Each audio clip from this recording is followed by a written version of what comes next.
Muy buenas tardes, damas y caballeros, colegas, jóvenes estudiantes, señoritas. Aquí estamos nuevamente con el programa Entendiendo el Derecho con Robinson González. Y hoy día tenemos a otro invitado perteneciente a las filas de la cuatricentenaria Universidad Nacional Mayor de San Marcos. Él es el doctor Gerson Camarena Aliaga. El doctor Gerson Camarena Aliaga, a pesar de su juventud, yo me he quedado gratamente sorprendido. La verdad que no voy a poder repetir todo el currículum que tiene, solo algunos puntos concretos. Él es actualmente doctor cum laude por la Universidad Autónoma de Madrid desde el año 2017. También es máster en Derecho Público por la Universidad de España, me parece que es la Complutense de Madrid. Y luego también podemos decir con orgullo que es egresado de la Universidad Nacional Mayor de San Marcos, ha vuelto a su alma mater en calidad de maestro, de profesor. Él está haciendo estudios de máster en razonamiento probatorio, que ha empezado el 2023 y termina este año 2024.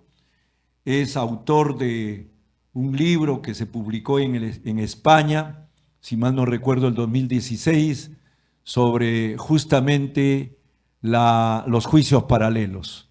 Y también es director de un libro, de la publicación de un libro sobre los juicios paralelos y el tema del proceso penal con respecto a los juicios paralelos.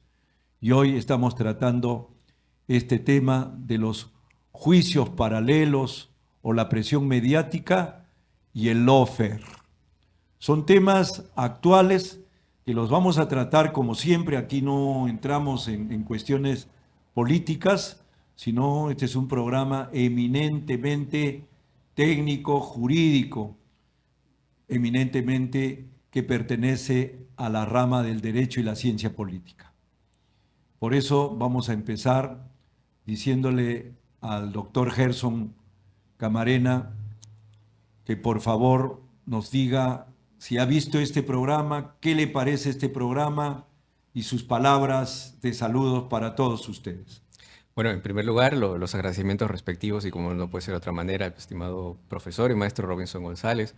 Desde luego, he visto el programa, de hecho, la forma en que se desarrolla, los planteamientos tanto dogmáticos a nivel penal como procesal se han venido desarrollando, creo yo, bastante bien, así que saludarle también por eso y saludar a la audiencia que seguramente con estos tópicos que se están presentando, por lo menos se está promoviendo, se está poniendo sobre la mesa de debate estos temas, ¿no? Y en particular con un tema que aprecio yo bastante porque ha sido también tema de mi tesis doctoral, es la influencia de los medios de comunicación en el proceso penal.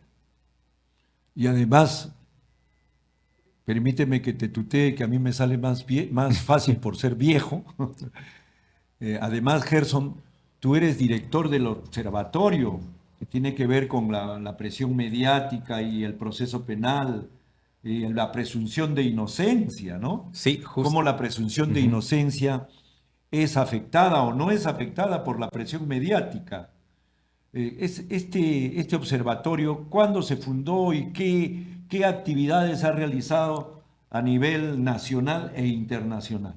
Bueno, le comento que el observatorio sigue los pasos de otro que se fundó en España. Es el observatorio justamente fundado por la Fundación Ramón Areces, y nosotros intentamos replicar justamente la actividad. ¿En qué consiste la actividad? Y más aún, yo creo que es necesaria, por lo menos en el ámbito del Perú, porque lo que se ha advertido es que no hay muchos estudios, por tanto bibliografía o jurisprudencia, sobre este problema social, le decimos que trasciende a lo jurídico, ¿no? Porque estamos tratando aquí concretamente un fenómeno de comunicación que de todas maneras hay que reconocer influye en el desarrollo del proceso penal y en el rol de los sujetos procesales. Justamente frente a esa problemática, un grupo de profesores, entre ellos yo y también unos colegas de España y unos amigos aquí también, estudiantes, algunos talleres de San Marcos, decidimos formar este observatorio, ¿no?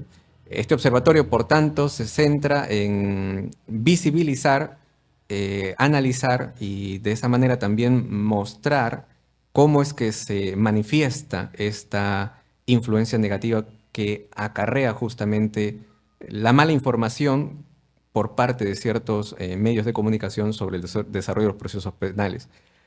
Y con ocasión de ello hemos tenido de momento un primer congreso internacional sobre juicios paralelos, con ocasión también de la publicación de un primer volumen, donde hemos tenido la participación de connotados eh, profesores. Por ejemplo, en Alemania hemos tenido la participación del profesor Klaus Roxin, que también trata sobre el tema de los juicios paralelos, el profesor Quinjoisa, hemos tenido también al profesor de Costa Rica, Javier Llobet.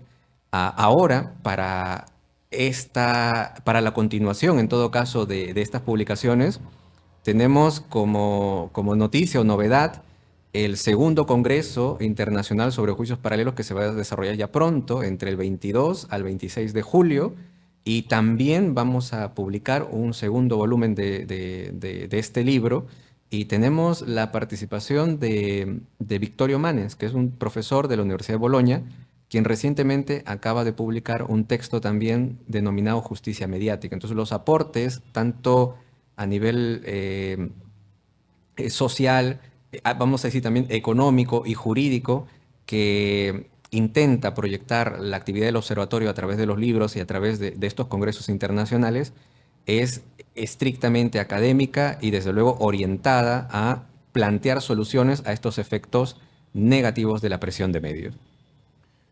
Es importante lo que acabas de decir. Este tema trasciende el aspecto jurídico, llega a lo social. Y yo voy a decir algo que es muy importante. Todos sabemos que existe el Ministerio Público, el Poder Judicial, las fuerzas policiales, un código penal, un código procesal penal, y el fin, el objetivo es perseguir, sancionar a los que han cometido delitos, a los que han puesto en peligro o han dañado bienes jurídicos fundamentales de la sociedad, como la vida, etc. Y para eso tenemos nuestra Constitución y las convenciones y los códigos con sus respectivos títulos preliminares, el Código Penal y el Código Procesal Penal, que exigen algo muy importante para que se cumpla con el fin de reprimir con justicia a quien ha cometido un delito y de investigar, juzgar y, si es el caso, sancionar a quien ha sido sindicado como presunto autor de un delito.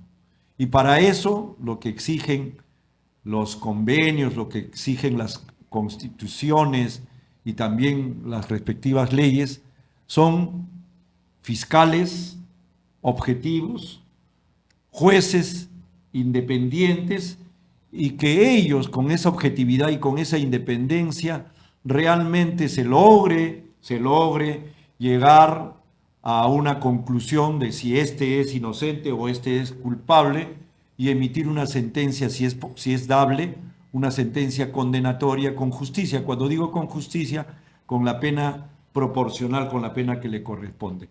Eso no está en discusión. Todos estamos de acuerdo con eso, apoyamos eso, y para eso también nos hemos hecho abogados. Exacto. Para eso también nos hemos hecho abogados. Lo que se discute es cuando esa independencia o esa objetividad muchas veces se ve menoscabada, por decir algo, se ve menoscabada con los juicios paralelos, con la presión mediática, ¿no? En realidad los jueces están equidistantes de las partes, y por eso es que se habla de independencia, ¿no? De independencia. eso significa que no está ni con uno ni con otro, ni está en contra de nadie. El juez no es alguien que esté luchando contra alguien. El juez es el que va a ver que el fiscal, al emitir una denuncia y perseguir el delito como le corresponde, pues lo está realizando con objetividad y se va a llevar adelante el aspecto probatorio. Entonces, esto lo dejamos sentado porque a veces cuando se habla de estos temas, se piensa que estamos por el encubrimiento, o de repente que no se sancione a los delincuentes, ni nada por el estilo. El que habla ha sido miembro del Poder Judicial con mucho honor, ha sido miembro del Poder Judicial y cuando nos ha tocado sancionar con severidad, no nos ha temblado la mano para sancionar con severidad. Pero jamás lo hemos hecho porque fulano dice esto, porque sutano dice esto o aquello. Entonces, realmente, ¿a qué se denomina, Gerson, juicios paralelos?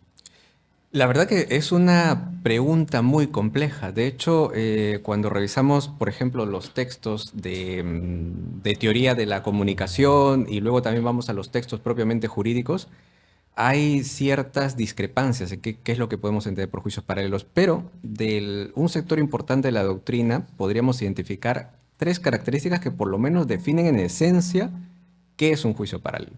Para empezar, lo que tenemos que tener en cuenta es que esto propiamente son actos de comunicación, es decir, lo que tenemos que tener como punto de partida es concebir que dentro de la sociedad van a haber actos de comunicación.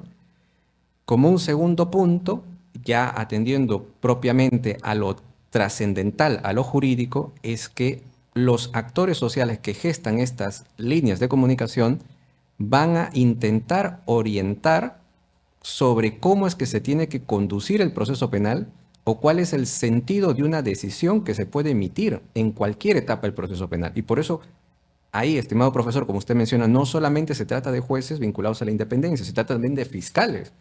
Por ejemplo, hay fiscales que por presión mediática se podría entender que requieren prisiones preventivas. Entonces, esa presión, desde luego, también puede incidir en la decisión que puede adoptar un fiscal. Por otra parte, vemos que como consecuencia de toda esta línea de presión, podemos tener como consecuencia afectación de derechos fundamentales, y no solamente los de naturaleza procesal, sino también sustantivos, se menciona. Procesal, por ejemplo, la presunción de inocencia, el derecho a ser juzgado por un tribunal independiente e imparcial. Con respecto a la presunción de inocencia, por eso decía, qué importante lo que has dicho, que tiene trascendencia social. Muchos se olvidan de lo siguiente. Hay una presunción de inocencia que está protegida por las convenciones, la Constitución, y en forma específica por el Código Procesal en su título preliminar, ¿no? ¿Qué se dice en este título preliminar? Se dice que todos somos presuntos inocentes, se nos presume inocentes, mientras que no se nos pruebe en forma fehaciente e indubitable la culpabilidad en un proceso, un juicio imparcial. Exacto. Es lo que nos dice. Y además, dice este título preliminar, no lo estamos inventando, que ningún funcionario público puede presentar a ningún ciudadano mientras que no se le condene, con condena ya firme, no se le condene, se le puede presentar como culpable ante la televisión, ante los medios, ante la radio, etc. Entonces, obviamente tiene trascendencia social porque no solo le daña la reputación a quien todavía no ha sido condenado y que de repente más adelante puede ser encontrado inocente, no se le daña no solo la reputación, sino también a la familia. Exacto. A la familia, todo un entorno, al entorno laboral, al entorno incluso hasta político. Esta trascendencia social ha sido analizada por los que estudian, los que investigan, como tú lo has dicho, no son muchos, pero sí hay quienes se preocupan por estos temas, ha sido analizada y se ha visto en qué medida se dan los estragos de de estas acciones y en qué medida se pueden contrarrestar con respecto a los medios de comunicación para que cumplan con lo que señala las convenciones y los principios? Sí, desde luego. Para empezar, la presunción de inocencia es definida por muchos académicos como el principio que permite la sustentación del proceso. Por ejemplo, el profesor Javier Sánchez Vera Gómez Treyes, en su libro Variaciones de la presunción de inocencia, comenta que si se desautoriza la presunción de inocencia en el derecho procesal penal, también se desautoriza el proceso penal mismo. Si tenemos en cuenta entonces la presunción de inocencia como tal y recogiendo la posición, por ejemplo, de un maestro, Vázquez Sotelo, él concibe la presunción de inocencia más que una presunción como una verdad interina. ¿Esto qué quiere decir? Que todo sujeto que se encuentra inmerso en un proceso es inocente. No es que se le presuma, sino que lo es.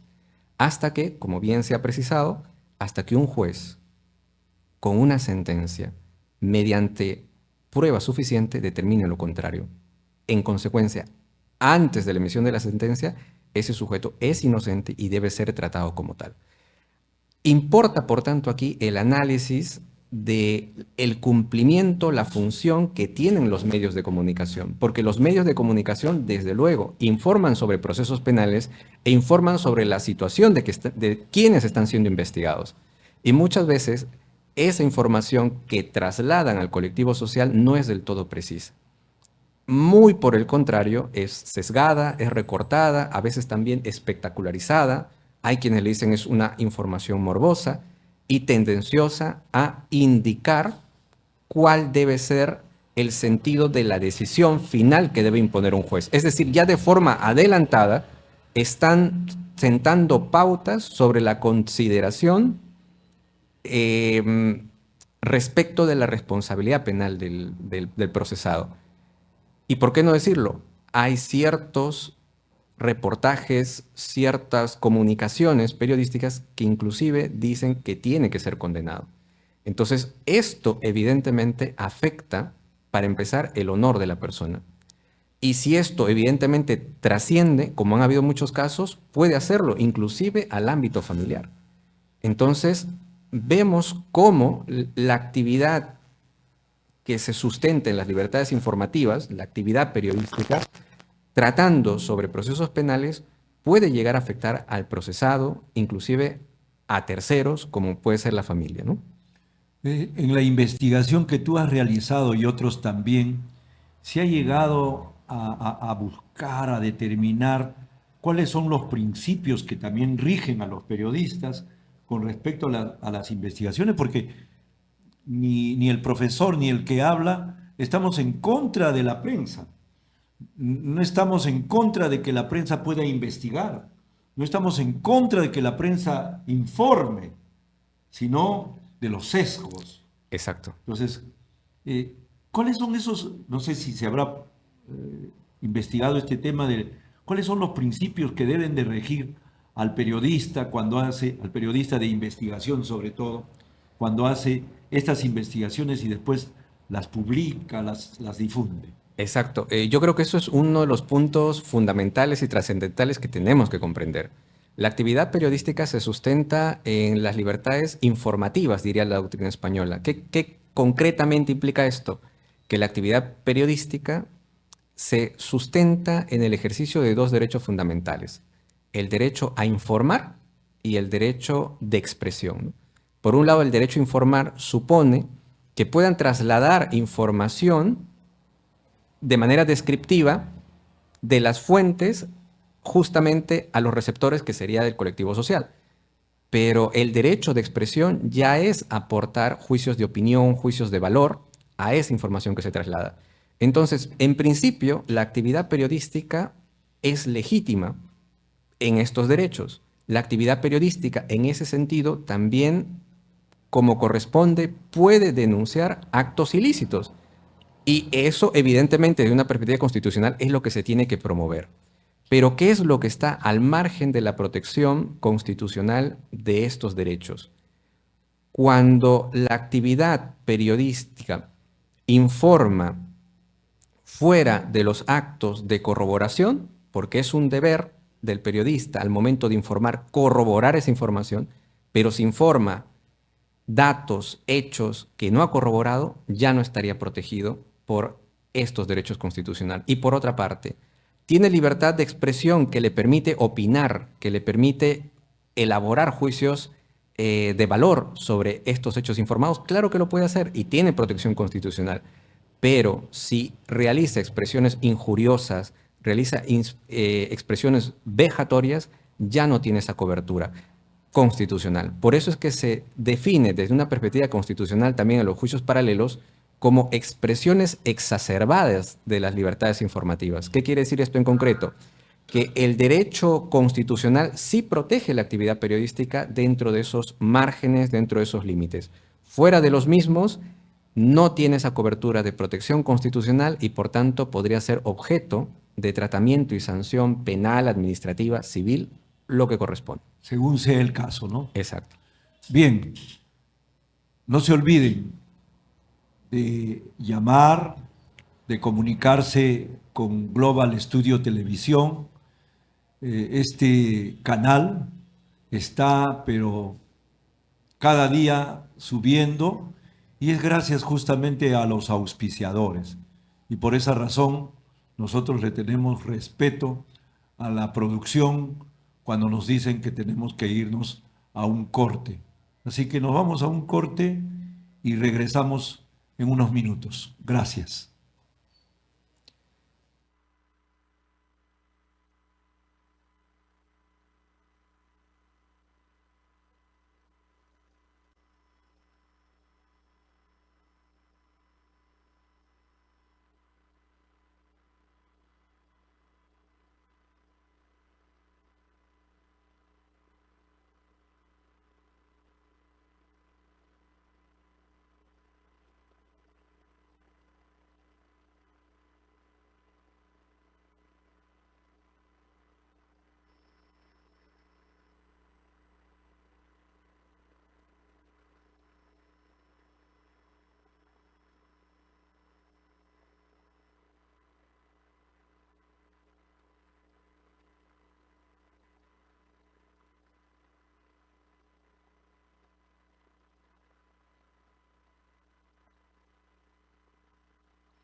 Gerson, habían profesores, me acuerdo de un ministro, un ex ministro de Justicia de Centroamérica, no me acuerdo su nombre, que en el Congreso Internacional, en el primer Congreso Internacional de Juicios Paralelos, decía que estaba bien que la prensa haga el juicio paralelo, estaba bien que la prensa sea independiente sin ningún límite con respecto a la presión mediática, porque eso se podía refutar mediante la defensa mediática, que para eso estábamos los abogados y que podíamos salir.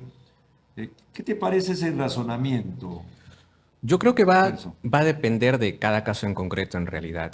Yo partiría de una idea principal y es la que si se está requiriendo la intervención de los órganos jurisdiccionales para resolver un conflicto, el debate se debe centrar justamente frente a los órganos jurisdiccionales. Evidentemente vamos a tener situaciones ya extrajurídicas cuando los medios de comunicación empiecen a abordar justamente estas temáticas. Lo que se suele recomendar es que, dependiendo de la gran atención mediática que se tenga, es que comprendamos la evolución justamente de la actividad mediática.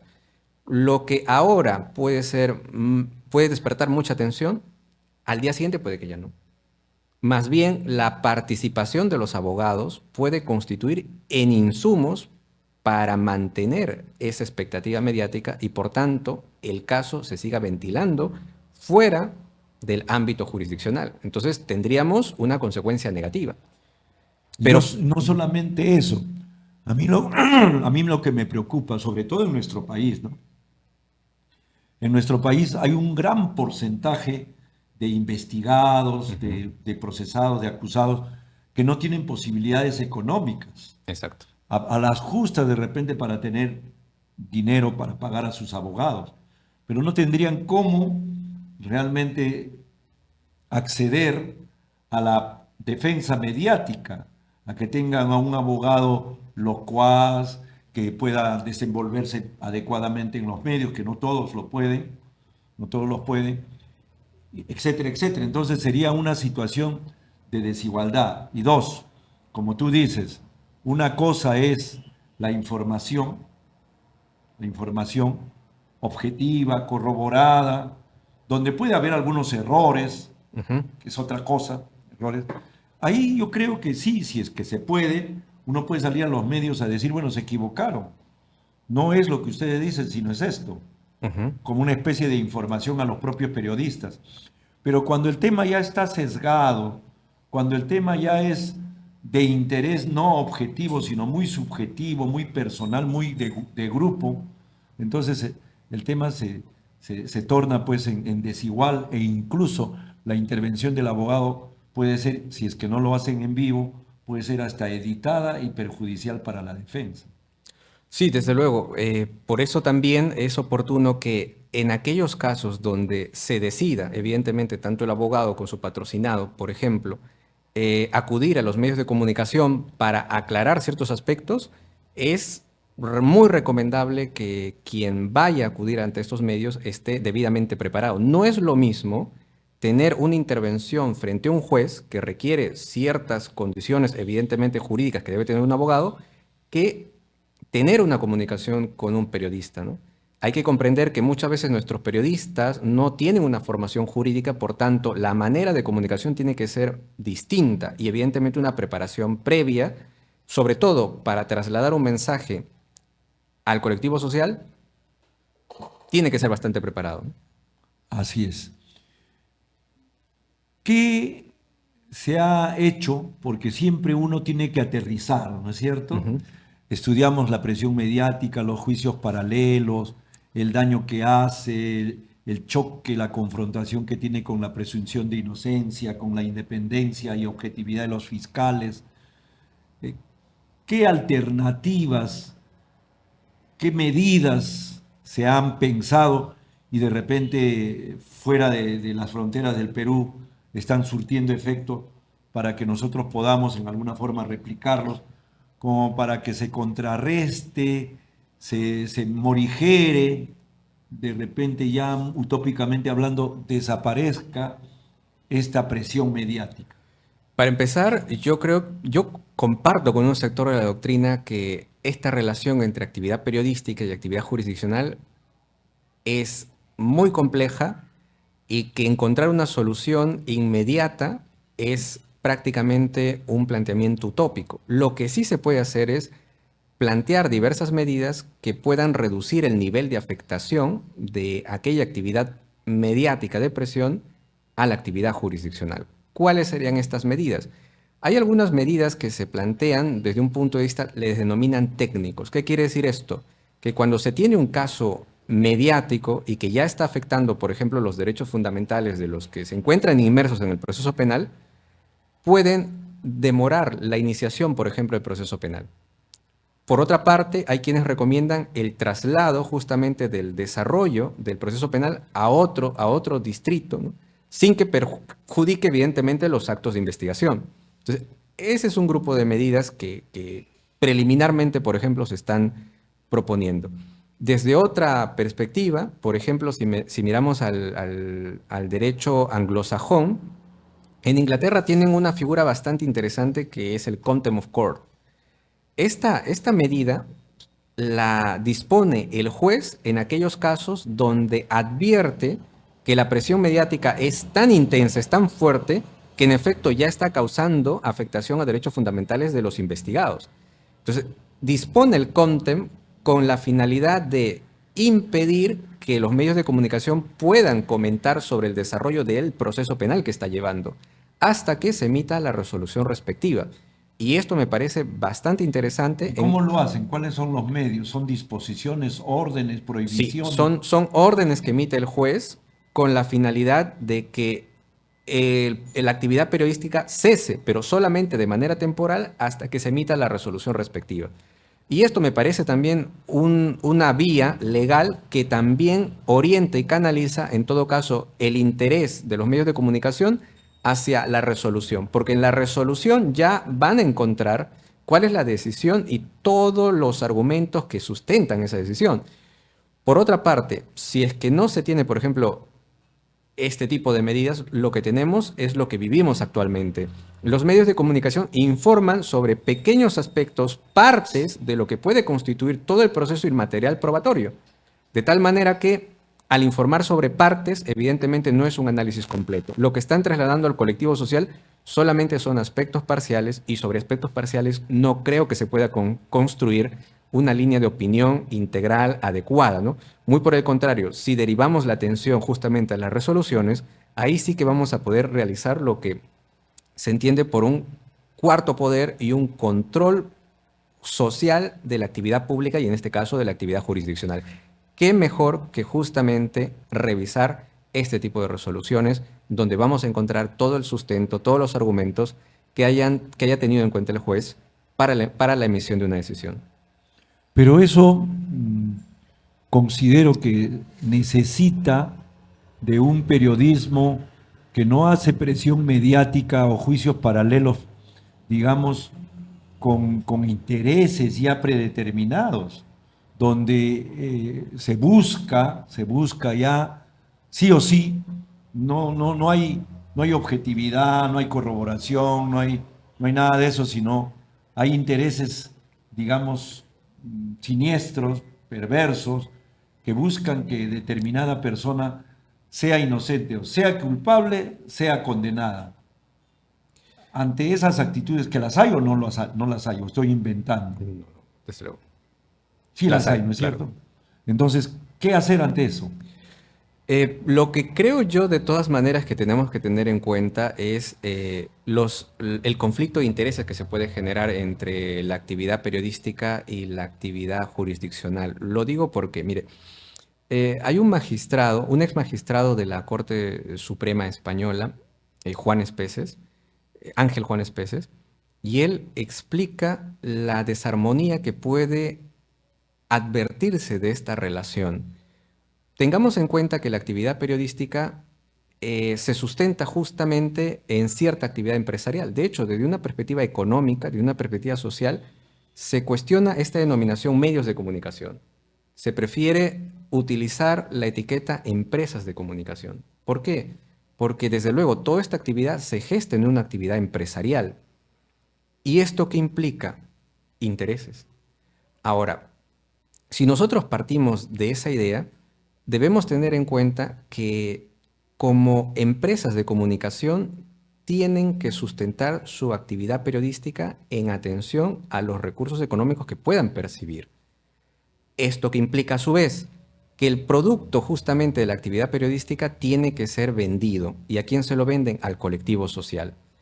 Pero no se puede vender ese producto de cualquier manera. Por eso es que muchas veces vemos que el tipo de información respecto al desarrollo de procesos penales no atienden un carácter estrictamente jurídico, sino un carácter muy tendencioso, muy espectacularizado, muy morboso, porque esta es la forma en que se vende ese producto. Y esto, evidentemente, como consecuencia, genera la elevación del rating y de esa manera las publicidades y así el sustento económico.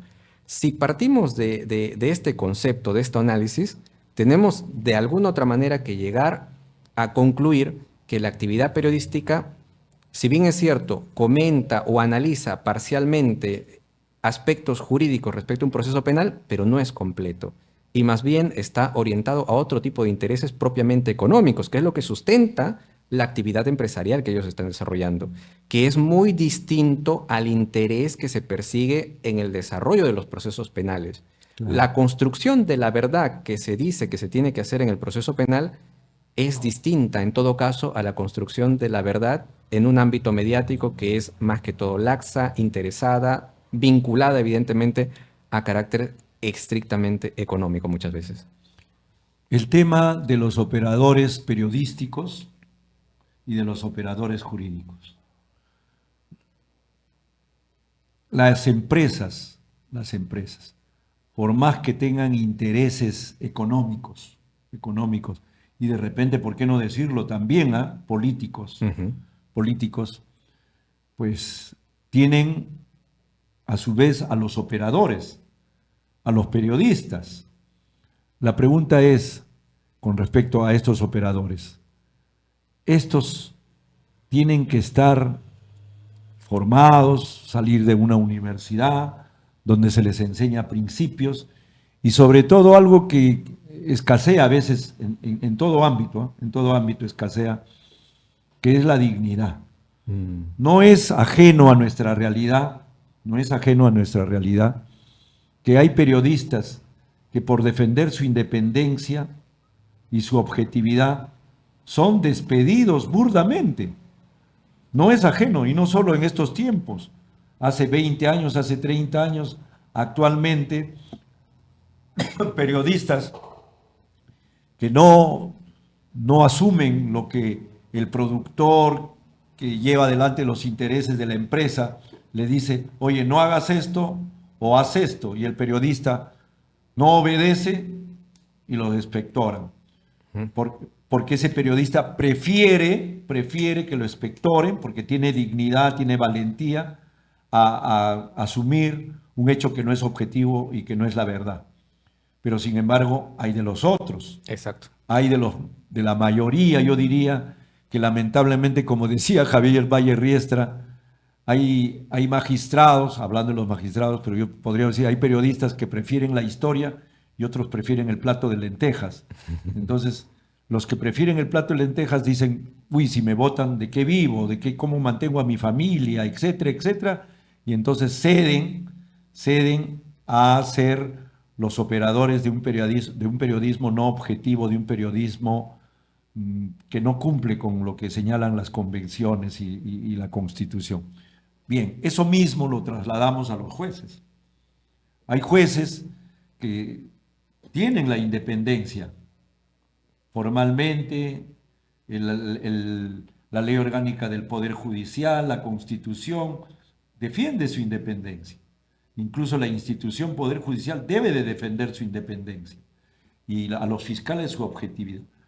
Y hay algunos jueces que son valientes, que dan resoluciones independientes, ajenas a la presión mediática, pero también los sacan, los investigan, los sancionan, les hacen una campaña mediática feroz y a veces el órgano que debería de defenderlos, ese órgano del Poder Judicial los sanciona y si son provisionales inmediatamente los cesan.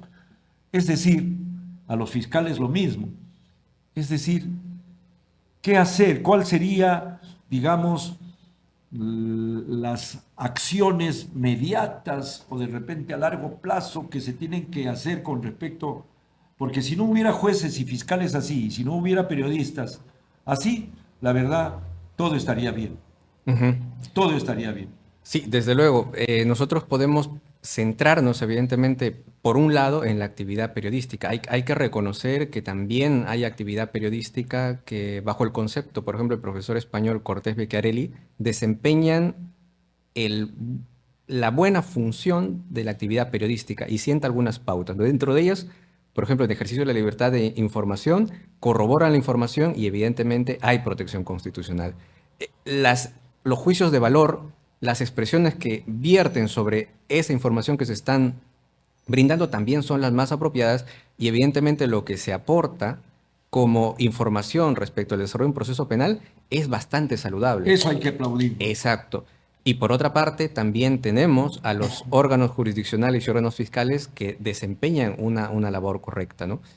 ¿Cuál es el problema en todo caso? Las políticas de gestión que muchas veces detentan nuestros máximos representantes en los órganos públicos no está siendo de la más adecuada, ¿no? Y precisamente aquí se advierten también algunos ejemplos, y sobre todo muchos casos europeos, donde la presión mediática también ha incidido. Esos evidentemente son resultados de los efectos que puede causar los juicios paralelos y deben ser de todas maneras rechazados. ¿Cómo podría hacerse, si se ha investigado ese tema, cómo podría hacerse para que, por ejemplo, dentro del Poder Judicial haya como una especie de escudo de protección para aquellos jueces que no han cedido a la presión mediática, aquellos jueces que han fundamentado adecuadamente, constitucionalmente su resolución, pero sin embargo no han cedido a la presión mediática, una resolución distinta a la presión mediática, y hay un ataque feroz? ¿Qué mecanismos hay en el extranjero, en otros países, para defender a los jueces, a los fiscales que hayan dado disposiciones, por ejemplo, objetivas, muy en contra de la presión mediática? En principio tenemos que reconocer que muchos de nuestros jueces, evidentemente en atención a la independencia, tienen esa libertad de valoración respecto a las pruebas para emitir decisiones. Esto es totalmente legal, totalmente constitucional y desde luego que es lo que se tiene que en todo caso cuidar. Hay una figura bastante interesante en la legislación española que en casos de que el magistrado vea sometidos sus decisiones o sus opiniones de forma negativa frente a los medios de comunicación, él puede interponer un amparo ante el Consejo General del Poder Judicial. El Consejo General del Poder Judicial lo que puede hacer es emitir una suerte de comunicado a todos los medios de comunicación para que cesen ese tipo de actividades hostiles respecto de la conducción, por ejemplo, de este proceso penal, ¿no?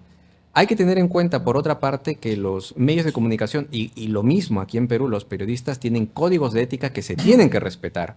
Y esos códigos de ética también y la ley también de radio y televisión, por ejemplo, reconoce que la actividad periodística tiene que respetar la presunción de inocencia y tiene que respetar la independencia de los jueces. En todo caso, aquí lo que se tiene que garantizar es un poco más de garantía a nuestros fiscales y a nuestros jueces, un poco más de protección a esas decisiones que son totalmente legales y constitucionales. Por ejemplo, el órgano de control interno. Pero sobre esto vamos a hablar después de este corte publicitario. Ya volvemos. Hay una sanción.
¿Qué nos puede decir con respecto a los órganos de control, tanto la Fiscalía Suprema de Control de la Fiscalía, del Ministerio Público, cuanto el órgano de control interno del Poder Judicial?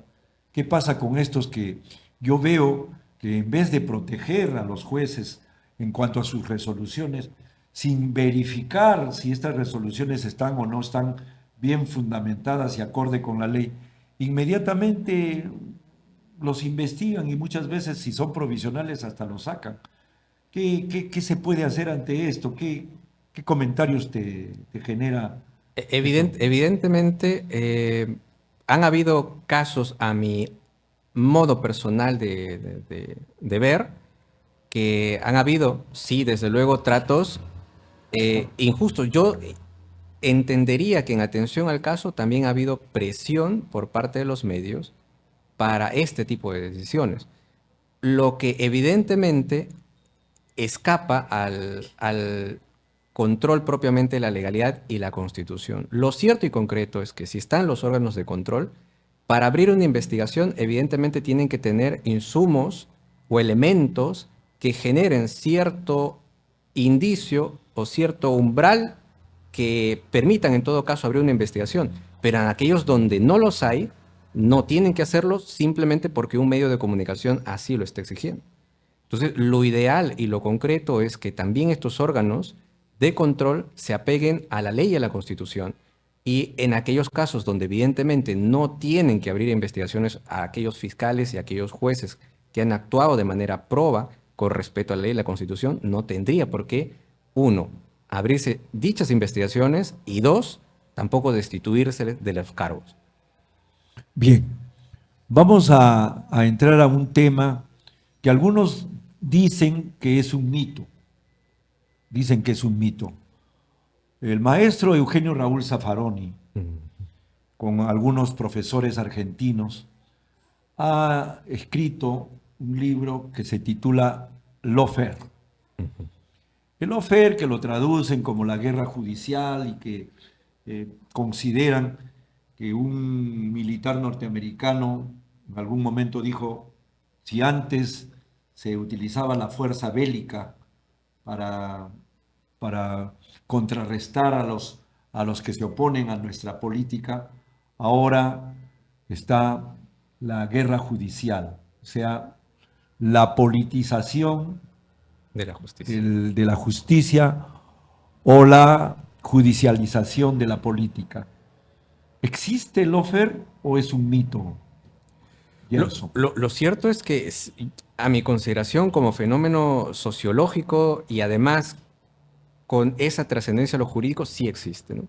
Es decir, si nosotros partimos justamente del concepto de lawfare, se está haciendo referencia a que dentro de una guerra política se utiliza al proceso penal como instrumento de ataque al sector político opositor. Entonces, puede ser justamente aquí un ejemplo claro que frente a una confrontación entre dos bandos políticos se empiece a denunciar, ¿no?, a los integrantes del sector político opositor para menoscabar su reputación, para minar justamente su línea de argumentación respecto del tema, por ejemplo, de debate, entre otros. Entonces, esa situación sí que se está viviendo. Y no solamente ese caso peruano, sino ese caso donde lo ha advertido bastante bien el profesor Zaffaroni, en Argentina, en Brasil, entre otros. No es ajeno justamente el uso de los procesos penales con estos fines de ataque propiamente políticos, ¿no? Entonces se está desnaturalizando la función y la finalidad del proceso penal. Se le atribuye ahora fines políticos a algo que en principio es puramente jurisdiccional. Yo le aumentaría algo y por favor tú me corriges.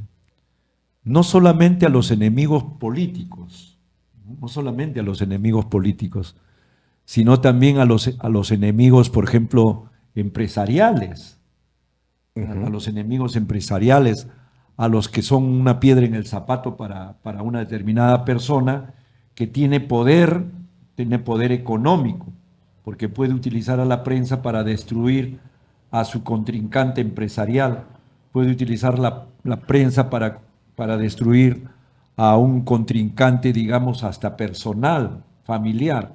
¿Se da eso o no? ¿O es una exageración? Sí, sí, desde luego que se da, ¿no? Pero hay que tener en cuenta que dentro de los contornos conceptuales del lawfare está este criterio, en todo caso político, ¿no? Y que evidentemente también dentro de los actores podemos encontrar a los agentes económicos. Porque yo me acuerdo que justamente en Argentina, al maestro Eugenio Raúl Zaffaroni, la prensa le hizo una campaña demoledora, que incluso hasta pedían su cabeza para que se vaya a la cárcel. Lo tildaron desde la A hasta la Z, le hicieron toda una campaña. ¿Por qué? Porque él, como tú lo sabes, la mayoría que seguimos a este maestro desde el punto de vista jurídico, penal, siempre cuando estuvo en la Corte Suprema fue un hombre que era coherente con lo que predicaba en las aulas, pues en sus resoluciones siempre cundió el garantismo, cundió el respeto a las convenciones y a la Constitución argentina en su caso, ¿no? Eso sucedió en Argentina. Y así como a él, aquí en otros lugares también, por ejemplo, hay magistrados que resuelven muy bien y sin embargo los comienzan a atacar ferozmente, un lawfare prácticamente en contra de ellos. Sí, desde luego, y eso no solamente en Argentina, sino también se ha visto, por ejemplo, los casos vinculados a las investigaciones de Odebrecht en Brasil. Podemos también advertirlos también aquí en Perú, ¿no? La relación, en todo caso, entre un lawfare y un juicio paralelo es bastante cercana, porque se dice que el lawfare se vale muchas veces de los medios de comunicación para generar ese alto nivel de impacto negativo al opositor y en ese sentido afectarle. Y esto ya implicaría connotaciones conceptuales con juicio paralelo, ¿no? Y evidentemente el lawfare es tan negativo como lo puede ser un juicio paralelo. Yo siempre aterrizo en algo. Yo digo, y disculpen la redundancia, digo, si no hubiera periodistas que se presten a lo negativo, ¿ah? Porque hay periodistas que uno se saca el sombrero, porque Claro. son objetivos, corroboran, etcétera. Son personas que coadyuvan a que se descubra algún delito grave, actos de corrupción. Con eso estamos totalmente de acuerdo. Pero yo digo, si no hubiera periodistas que se presten a lo negativo, si no hubiera jueces y fiscales, no todos, no Exacto. todos, no generalizamos aquí, que se presten a lo negativo, no habría tampoco lo fair. Entonces, ¿crees que los profesores de la universidad, de las universidades, como tú, como yo, como otros, no tenemos una grave responsabilidad? Porque estamos formando futuros jueces, futuros fiscales, y los que enseñan comunicación social en las universidades también están formando futuros periodistas. ¿No crees que tenemos una grave responsabilidad de formarlos justamente para que puedan no acatar esas cuestiones negativas? Desde luego, yo creo que en todo caso el éxito o el cumplimiento adecuado del rol de nuestros funcionarios públicos, fiscales y jueces va a depender mucho de los valores que tengan respecto al respeto a los ciudadanos, a la ley y a la Constitución. Y eso evidentemente parte no solamente de la actividad, de la formación universitaria que han tenido y el rol que evidentemente los docentes cumplen, sino inclusive de mucho más atrás, de la formación a nivel educativo, tanto primaria y desde casa inclusive, ¿no? Totalmente Si de es que acuerdo. vivimos en una sociedad de crisis de valores, y esto justamente es o va a tener como consecuencia que nuestros representantes, funcionarios, magistrados, no garanticen esa independencia, esa imparcialidad, ¿no? Por eso, al final de todo, por más mecanismos que se incorporen, por más mecanismo legal, procesal o sustantivo que se incorpore, por más que digamos que nuestros órganos de control están desempeñando una labor adecuada, va a depender muchísimo de la persona que asume el cargo de fiscal o juez. Y esto es lo que concretamente se denomina el profesionalismo de nuestros magistrados. Va a depender nuestra garantía de que el proceso penal se desarrolle de forma adecuada por el profesionalismo que van a representar justamente nuestros jueces y fiscales. Y por otra parte, hay que reconocer también que en la actividad periodística también tiene que haber formación jurídica. Dentro de las currículas en formación, en las carreras justamente de comunicaciones, también tiene que estar inserta mínimamente estos cursos que en algunos casos se ha advertido pues que no se tienen, ¿no? Cuando en realidad es importante que se tenga en la formación de estas carreras. Bueno, sobre esto y sobre otros temas importantísimos que se van a seguir tratando en este programa, Entendiendo el Derecho, el 3 de julio empieza un congreso importante organizado por la Facultad de Derecho de la Universidad Nacional Mayor de San Marcos, con el apoyo invalorable e indispensable del taller de Ciencias Penales de la misma facultad, que es el primer Congreso Internacional de Ciencias Penales. No solo porque es de Ciencias Penales, se va a tratar el tema de derecho penal, derecho procesal penal, sino también de ejecución penal, de criminalística, de medicina legal, de todas las ciencias penales como las que aparecen en la currículum de todas las universidades. Vamos a tener ponentes de Europa, de América Latina, ponentes nacionales, dentro de los que está el profesor que hoy día nos visita, Gerson Camarena Aliaga, y otros profesores más. Así que el 3 de julio se inaugura este primer Congreso Internacional de Ciencias Penales. Asimismo, Gerson nos va a hablar sobre algo también que está pronto a realizarse en nuestro país. Gerson. Sí, muchísimas gracias también por el espacio. Comentarles que el Observatorio Peruano de la Presunción de Inocencia y Juicios Paralelos está organizando ya lo que viene a ser el segundo Congreso Internacional sobre Juicios Paralelos, donde vamos a centrar nuestro análisis durante toda una semana a la conceptualización, a los problemas tanto de nivel procesal como sustantivo que pueden acarrear la actividad periodística, la mala actividad periodística, hay que decirla, porque también está evidentemente la constitucional, la buena en todo caso. Vamos a tener participación de alrededor 40 expositores, tanto de nivel internacional como nacional, con los aportes evidentemente de la doctrina alemana, italiana, española. Además también va a estar el profesor Zaffaroni, por ejemplo, representando a Argentina.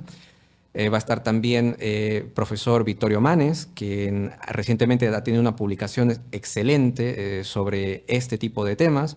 La justicia mediática se llama la publicación, entre otros. Así que los invitamos a participar del evento y también vamos a tener la participación del profesor Robinson González y invitados todos. Así que hay mucho tema por tratar, hay muchas propuestas de solución por analizar que desde luego estaría bien que estén sobre la mesa de debate de nosotros, la mesa peruana. Entonces estén atentos a la publicidad, a las horas, a los ponentes, etcétera.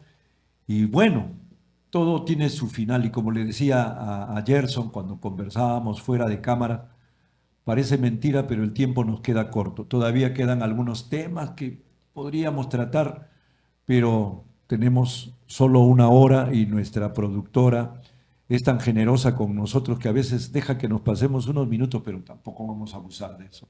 Así que, damas y caballeros, las palabras de despido de Gerson.